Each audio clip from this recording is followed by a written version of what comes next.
मैं Manoj Skandar, social activist, art activist और scientist. साथ ही आज हम लगभग 8 महीने के बाद आपसे मुलाकात कर रहे हैं। बीच में कोविड लॉकडाउन के चलते हम बहुत सारे अलग अलग कामों में व्यस्त थे और ऐसी सिचुएशन नहीं थी कि हम टाइम दे पाए। तो आज हम काफी दिनों के बाद आपसे मुलाकात हो रही है।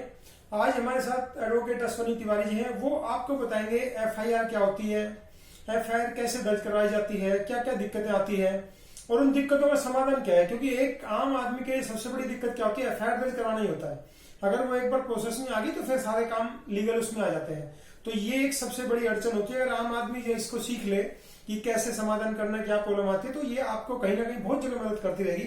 तो इसके बारे में आज एडवोकेट अश्वनी तिवारी बताएंगे। सर, आज आप जो बता रहे हैं इसके बारे में जो हमारे दर्शक हैं उनको बताइए कि FIR के बारे में क्या होता है, क्या क्या प्रॉब्लम आती है और उनके क्या समाधान हो सकते हैं। मनोज जी, आज जैसे हम बात करने जा रहे हैं तो आज हम बात करेंगे केवल FIR के बारे में।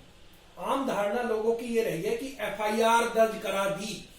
किसी भी आज व्यक्ति से पूछते हैं तो वो यही कहता है सीधा सीधा FIR दर्ज करा दी। लेकिन ना तो हमारे पुलिस कर्मचारी और ना ही हमारे जो FIR दर्ज कराने वाले लोग हैं उसका सही मायने में अर्थ समझ पाते हैं। आज भी लोगों से आप पूछेंगे तो कहेंगे कि कंप्यूटर से ईमेल के जरिए हमने FIR दर्ज करा दी। इसमें बहुत भौतिक मूलभूत अंतर है कि FIR दर्ज कराना या गुमशुदगी चोरी की रिपोर्ट दर्ज कराना या गुमशुदगी कोई सामान के लिए रिपोर्ट दर्ज कराना।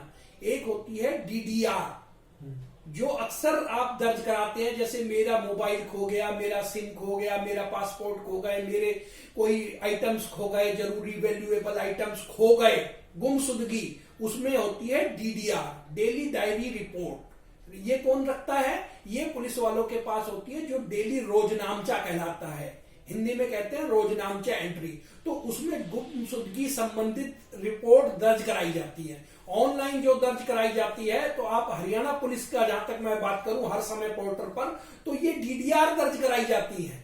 अब जहां आती है FIR दर्ज कराने की बात, ऐसा नहीं है, FIR भी दर्ज हो सकती है, ऑनलाइन भी दर्ज हो सकती है। लेकिन क्या है, FIR अपने आप में एक अहम दस्तावेज है। वो प्राथमिक दस्तावेज है जिसके ऊपर जांच की जाती है और आरोपी के खिलाफ जो आरोप लगाए गए हैं उसकी सत्यता की परख करते हुए आरोपी को सजा दिलाने का काम करना है।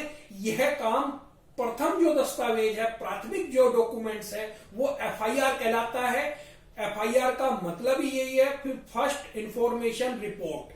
अब FIR है क्या, इसको कैसे लिखाया जाए, इसको कैसे दर्ज कराना है और उस FIR को दर्ज कराने से लेकर उस FIR पर कार्रवाई करने तक एक आम व्यक्ति को क्या अधिकार हमारे कानून में दिए गए हैं, इस संदर्भ में हम इस वीडियो के माध्यम से आप लोगों से रूबरू हो रहे हैं, बात कर रहे हैं। सबसे पहले मैं आपको बता दूं कि CRPC भारतीय दंड प्रक्रिया संहिता की धारा 154 से लेकर 173 तक वे सभी जानकारियां दी गई हैं जिसमें FIR दर्ज कराने से लेकर FIR के संदर्भ में आगे किस तरीके से अन्वेषण, जांच, इंक्वायरी चलती है। अब जैसे कि अभी हाल ही के मामले में उदाहरण में कई बार आया कि अन्वेषण चल रही थी, बंबई पुलिस वो सुसाइड केस में जांच कर रही थी, अन्वेषण कर रही थी। उसमें समय लगा, उसको विवाद में माना गया कि आखिर कितना समय इन्वेस्टिगेशन के लिए। अब उसमें क्या था उस मैटर में कि उसमें इन्वेस्टिगेशन चल रही थी, देन उसके बाद तक FIR नहीं लिखी गई, जो कि सुप्रीम कोर्ट तक की लड़ाई लड़ी गई। लेकिन यहां एक आम भाषा में, आम बोलचाल की भाषा में हर व्यक्ति जो FIR लिखना या दर्ज करवाना कहता या समझता है, उसके लिए यहां ध्यान देने योग्य है कि धारा 154 सेक्शन 154 FIR को डिफाइन करती है, पर फर्स्ट इंफॉर्मेशन रिपोर्ट के लिए बताई गई है। अब फर्स्ट इंफॉर्मेशन रिपोर्ट क्या होगी? फर्स्ट इंफॉर्मेशन रिपोर्ट आपका कोई कोग्निजेबल ऑफेंस है या नॉन कोग्निजेबल ऑफेंस है। तो उस संदर्भ में जब आप कोई रिपोर्ट का मतलब यहां क्या है, कोई लिखित में आप बयान देते हैं, वर्बली बयान देते हैं या पुलिस को बताते हैं, इवन पोस्ट कार्ड पर भी आप बता सकते हैं, वो भी FIR का पार्ट बन जाती है बाद में। या पुलिस को सूचना दी गई और पुलिस को आप बयान देते हैं तो वो भी FIR का रूप ले लेती है। कारण क्या है? फर्स्ट इंफॉर्मेशन, पहली सूचना। अब आप सूचना क्या देंगे?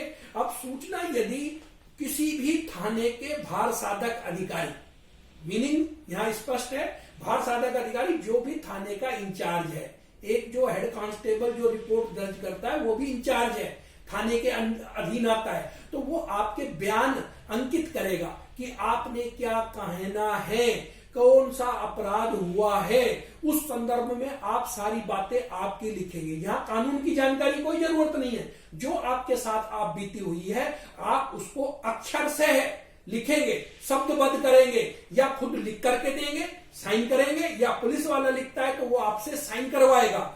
नियम ये कहता है कि आपको वो बयान या वो एप्लीकेशन थाने में देनी चाहिए। अक्सर क्या करते हैं पुलिस वाले, देखने में प्रैक्टिस में आता है कि आपको एक कागज थमा देते हैं, कहते हैं जो शिकायत देनी है वो लिख करके दो। जो आप शिकायत दे रहे हो वही एफआईआर का पार्ट एंड पार्सल, उसका अंग बन जाता है। क्यों?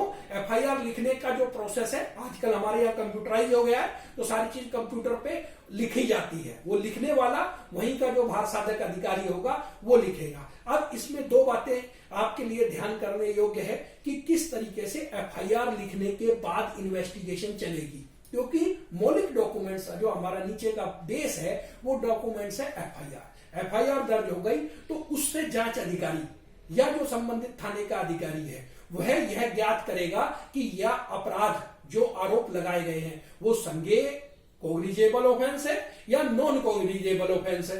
अब आम आदमी ये भी पूछ सकता है कि संज्ञेय अपराध और नॉन कोग्निजेबल ऑफेंस में क्या अंतर है।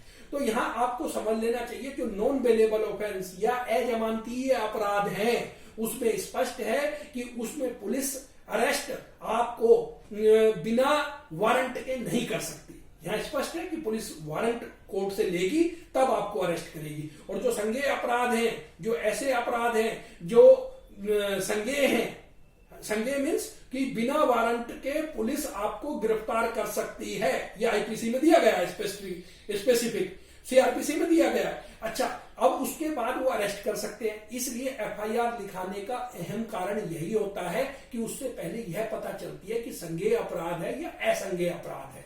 यदि वो संज्ञेय अपराध है तो एफआईआर तुरंत लिखी जानी चाहिए, नियम कहता है। लेकिन यदि नॉन कोग्निजेबल ऑफेंस है तो ऐसे मामलों में कई बार पुलिस जांच करने के लिए एप्लीकेशन लेकर के रख लेती है और उसके बाद जांच होती है। जांच में यह पाया जाता है कि अपराध किया गया है, चाहे वो संज्ञेय है या असंज्ञेय है, कोग्निजेबल है या नॉन कोग्निजेबल है, तो पुलिस एफआईआर दर्ज करती है। अब दूसरी अहम बात, एफआईआर दर्ज करने के बाद तुरंत एफआईआर दर्ज कराने वाले को, सूचना दर्ज कराने वाले को वो एफआईआर की कॉपी निःशुल्क फ्री ऑफ कॉस्ट दी जानी चाहिए। फ्री ऑफ कॉस्ट इसलिए कह रहा हूं कि कई बार हम दर्ज तो कराते हैं एफआईआर, लेकिन एफआईआर नहीं ले पाते। लेकिन कुछ मामलों में एफआईआर को सार्वजनिक नहीं किया जाता है। कैसे सार्वजनिक करने का मतलब यह है कि आजकल ऑनलाइन एफआईआर डाल दी जाती है। तो कुछ ऑफेंस जो महिला से संबंधित अपराध कारित करने वाले हैं, 354 से लेकर के जो उसमें नए अपराध जोड़े गए हैं, ए से लेकर ई तक,